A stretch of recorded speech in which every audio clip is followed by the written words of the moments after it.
Aquaman 2, Last Hope or Lost Cause? You may be thinking, why would you say Lost Cause? The trailer looks awesome. And if you're saying that, you probably don't know all the things that are going on behind the scenes. So today we're going to catch you up on all the behind-the-scenes drama of Aquaman 2, in the end provide some reasons why Aquaman 2 may beat the odds and become a box office success. But first, he's Mio. And he's Kido. And let's get the elephant out of the room first. Including Amber Heard in this project may or may not have been the best idea. People dislike her for obvious reasons, and this also might be the reason there are so many dislikes on the trailer currently. Because people are holding such a strong grudge over that Johnny Depp case, it might have been a better idea to recast her, however they probably could not due to contractual obligations. That being said, she's not really in the trailer very much at all. What's up everybody, it's your boy Kido, and today we're going to be reacting to all Amber Heard scenes in the new Aquaman 2 trailer. I heard that's pretty cool, and looks pretty cool, let's just jump right into it. Alright, that was a lot longer than expected. I don't actually have any opinions of Amber Heard that have any substance, so that's it for this video. 1 like equals 1 prayer for Amber Heard's dog, and if we reach 5K before the end of the month, I'll eat a whole Subway sandwich. God bless. To be fair though, the director claims that her role was always supposed to be pared down a bit from the first movie, since this movie's supposed to focus on Aquaman's relationship with his brother. That said, I smell a little bit of cap. Next point, budget.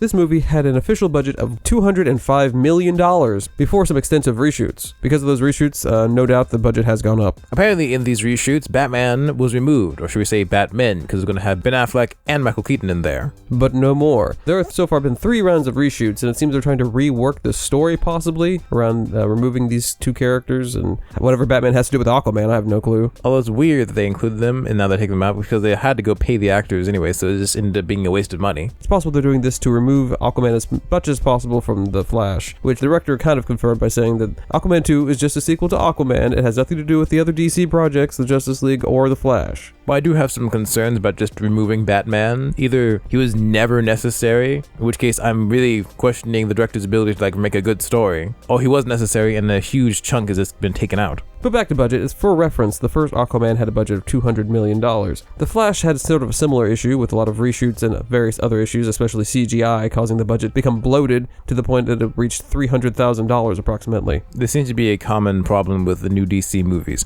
but to be fair, it's not just DC. Indiana Jones 5 had a similar problem with a budget of $300 million for whatever reason, as well as also numerous Marvel projects. And it's not a good idea to be releasing movies with such a high budget these days, because in general, the box office has been really harsh this year. Mission Impossible 7, despite doing pretty well and making a fair amount of money, didn't come close to Mission Impossible Fallout. Just all movies this year have been struggling at the box office. On to our next point, marketing.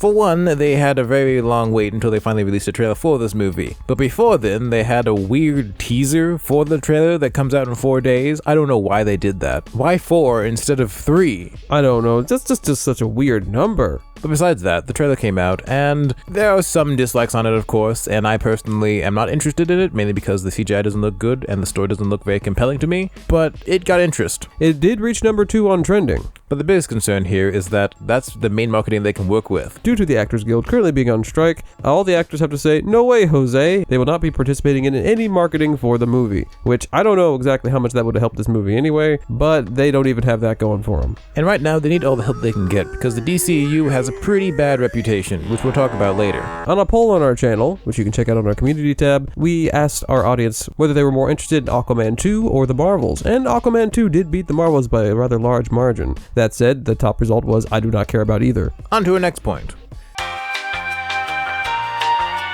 Birds of Prey, Wonder Woman 2, Black Adam, Shazam! Fury of the Gods, The Flash, and Blue Beetle. What do all these have in common? They were all box office failures! And majority of the movies didn't even make back their budget. So this is concerning since this is becoming a trend with the DCEU. Aquaman 2 could very easily follow that trend, and there's nothing to make us think that it won't. There were actually quite a few people who were optimistic and wanted to give The Flash an honest try, and that movie did horribly. And we even saw the movie, so it's not like, oh, no one's watching this movie. We went out of our way to watch this movie and review it. And then we made a video saying that you shouldn't watch it because it wasn't good. maybe that was all fault. But the general sentiment around Aquaman is that, oh, it could be good for people who want to watch it. So it's a little concerning looking at this trend of this lower and lower box office success. And this is made worse because this is the end of a saga, but not in an end of the saga kind of way. It's just another movie that happens to be the end. It's like when you have a TV show and it gets canceled mid-season before they have a time to wrap everything up. It's kind of an unfortunate ending. And if Aquaman 2 fails, that means the DCEU will have ended on a rather low note. Not that I think James Gunn really cares because he's restarting everything, but that would be pretty sad. Speaking of these DC projects that may or may not do well, it's kind of strange that The Flash and Aquaman 2 were not canceled, despite the extensive reshoots and bloating budgets.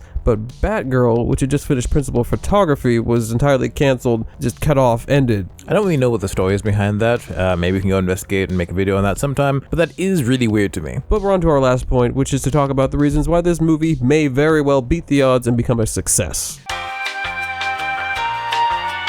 Firstly, Aquaman was the last movie to make over $1 billion for the DCEU. So there is like a popularity kind of thing going on there. So it has, I'm sure, some kind of fan base because a lot of people enjoy the movie. I never saw it, but a lot of people in the comments of this poll did say that they liked the first movie. And if it's a good movie, it could very well beat the odds and bust out of the weird trend that this DC universe is taking and actually make a name for itself. That being said, Blue Beetle also was talked about rather positively, and that movie struggled to make even $100 million. But at least it could be like, oh, Aquaman 1 was pretty good, and Aquaman 2 was pretty good. So like, it'll at least end on a nice note. Yeah, and there are fans of the DCEU who might just go see this movie just because it's the last one. Just to send off the universe with a salute and a good luck, I guess. And even the people who hate the movie might go say like, oh, what's this train wreck gonna be? And that'll still attribute to the gross. Another reason that could do well is because it's come out in December, and very few movies come out in that month that are like usually trying to be box office successes. It worked pretty well for a lot of the Star Wars movies and for Avatar 2, and even for the previous Aquaman movie. So it could possibly steal all that delicious, delicious holiday money. But that's the video, folks. I hope it caught you up to speed, and go and let us know what you're thinking about Aquaman 2 in the comments down below. Will it be a success? Are you planning on watching it? Let us know. And watch this video over here as we think that you might enjoy it. But until then, he's Mia. And he's Kido. And we hope that you have a blessed day. Bye!